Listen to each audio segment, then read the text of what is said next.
What's up, everybody? Kyle, TTO Parts. Hey, we're trying something a little bit different today. I've been super slammed, so haven't been able to get a lot of these videos recorded on time. I've just been crunched, so I've been doing them as fast as I can, but I've got a little bit of time now. So what I'm thinking about doing is taking one of the shorts that we kind of made, because not all you guys watch those, and we'll just kind of do like a comment on it as we're going, so you can get a feel for what we're doing here and why we're doing it, like the thought process. So today's is going to be a Videojet 6530-107. It came into the shop with carriage position error. So we'll just get right into it. The customer sent this 107 6530 to the shop again because of carriage position error. Out of the box, you can... Okay, so pausing right now. You can see I've got this little line drawn right on this thing. Now, you're looking at a peel arm that is bent to hell. What's going to happen here is every time the print head's going to come down, this peel arm's supposed to have a little bit of a gap. And every time that peel arm comes down, or I'm sorry, that print head comes down, this peel arm's right in the way. So the feedback loop from the print head going down is going to say, well, there's something here, right? And you're going to get carriage position error. This happens all the time with these 107s. I don't know if it's because of just the long peel arm itself, it's easier for it to get bent. But I would say with these 107s, hands down, have spare peel arms because you're gonna end up replacing them. Especially if you're like these guys. And I mean, I have a few other customers who don't necessarily take their printers down, but when you do take your printer down a lot and they set the printer on its face, this peel arm is the only thing that's actually all the weight's being set on. And it'll take that bend and you'll have nothing but issues with this. So have these spares on hand because it's very important. Let's keep going. You can see the peel arm is about as straight as you are. So the other thing I want to mention, I didn't say when we started it. Let me roll back. You can see how dirty this printer is from this very first. So this is right out of the box. You can see on the left-hand side, what do you call it? Like the side plate is just completely off. These guys aren't very gentle with their printers, unfortunately. This isn't a shingle environment, right? So they're making shingles or packaging them, and all that little fine debris from the shingles gets all over the place, and it especially gets up into this carriage, the linear guideway or the linear bearing, and that little debris gets inside the linear bearing, and as the balls try to recirculate through that bearing, they just get jammed up, and you have basically grinding. So I didn't show it in this video, I'd show it later on. But right out of the box, I felt this thing, I'm like, oh, something's wrong. The other thing I noticed, and I don't do a good job of saying it in the short, and that's why I wanted to do this here. You can see visibly, you might not be able to see this, but I can see it. The belts, the timing belts actually look really loose right now. It turns out that they were loose, but there wasn't an issue with them. The issue is more or less just the linear guide. So anyways, let's get back to it.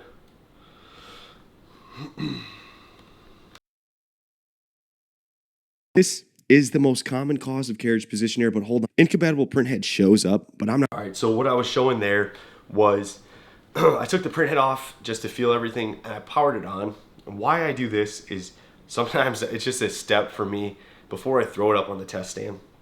I power the thing up and just get a look at the event log, because when I'm looking at the event log, it can tell me everything that's been going on with this printer, and also look at the errors. Right. So when I saw those errors, the only thing that showed up was incompatible printhead, cassette open, and then date and time warning.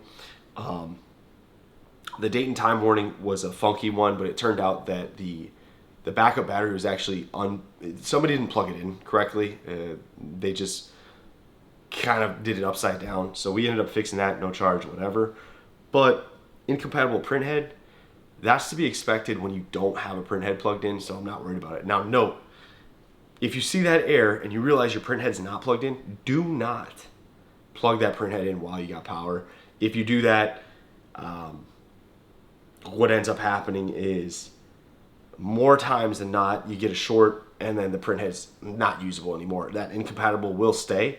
There's been times where I've seen people actually blow their printhead circuit board because of this.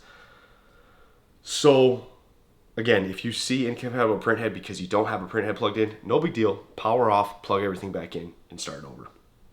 All right, so the next thing we're talking about Not worried because I don't have a printhead plug. Are these idler pulleys. So you can see me take it off, and then I do a close-up of the pulley. Now the shaft stays in the pulley sometimes when you're disassembling it. That's fine. But what I was trying to show you was in the threads, just to make sure that there wasn't any threads from the housing stuck there. Because what ends up happening, especially on these, they get stripped. If you're taking these on and off and you're being really careless and just cranking on them, you'll strip the threads out of it and they'll stick on the shaft of the idler pulley. And I'll give you a close-up. I think we get really pay attention to these idler pulleys. You can easily strip this 2mm. So you can see there's only 2 threads. Now that's I believe it's an M4. So I think the pitch of a standard M4 is like 0.7 millimeters. So if there's 2 threads at a pitch of 0.7, what are you at? 1.4 millimeters thick of material. It's super easy to strip. And when you strip it, you're kind of fucked. We have come up with a solution. I'll put that on here now. Essentially what you have to do is you have to drill through that thread, and then you have to go from the back and countersink. And yet we had to make a custom post or shaft for the idler that is no longer externally threaded but internally, so we can screw into it. And we have to do all that because the stupid motors are in the way. So check out that video if you have stripped threads before or you have them stripped, because I know I've said this before and I'll say it again. Trying to get a new plate from the factory, good luck. We had tried. It took all of 2.5 months to get that. Essentially what they told us was buy a new printer because you stripped your threads. So that's really nice. Really nice to tell a customer that. Meters of thread. The linear slide here is glued in place. All right, so you can see in this one, I'm showing the linear slide. I used to work for that company, Highwind. This is super common when you have debris that's real small. It gets up into this slide. So I see it all the time with these guys, the shingle guys. I see it all the time with a few other guys. But it's common for everybody, okay? And unfortunately, there's not a whole lot you can do other than keeping that bearing clean. If you can keep that area clean from your environment, you're good to go. But sometimes it's just the nature of your production line. Happens when small debris gets inside the bearing.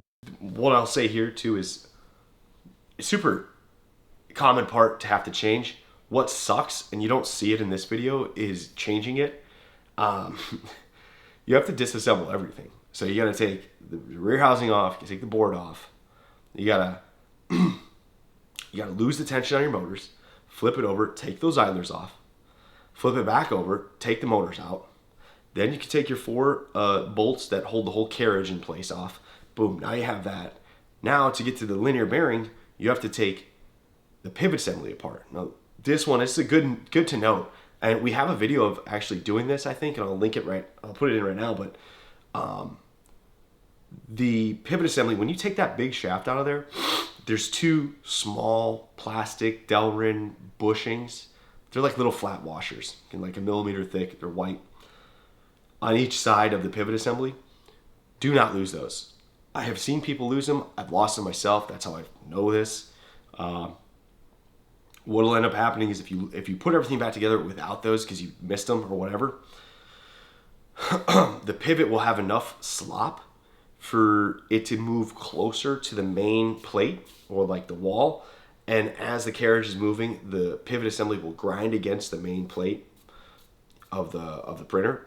And that grinding is enough to say, well, carriage position error. There's something going on. So that's good to note. But again, shitty thing is you have to take everything apart to get to this linear bearing.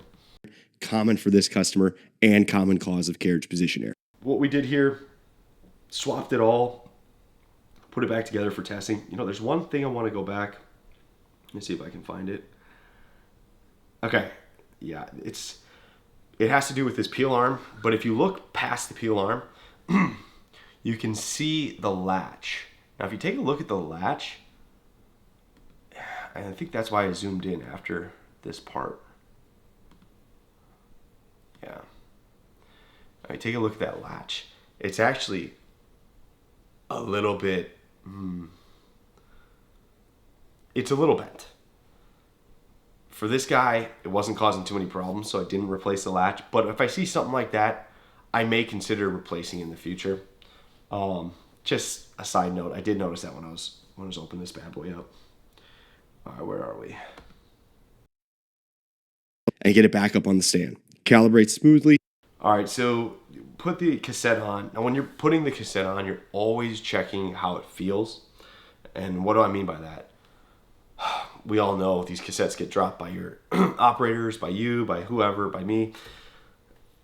And when they get dropped, they bind and you have some issues. So I always want to check that. Just, it's a feel thing, but you can feel it. You'll know when something's wrong.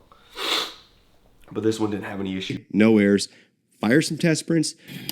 All right, so fire some test prints. Let's see. Pause here.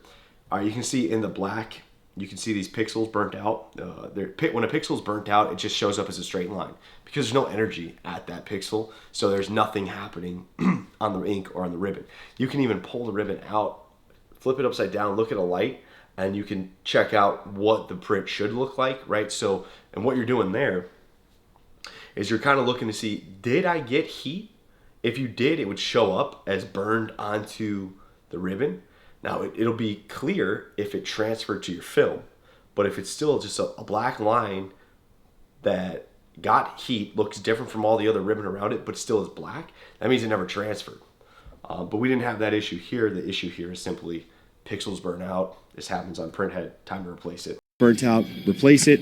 We have another happy customer. Yeah, so that's what we did there. Oops. Got through all that. They did send 2 more, so we'll have 2 more to work on. I think I got, it doesn't matter.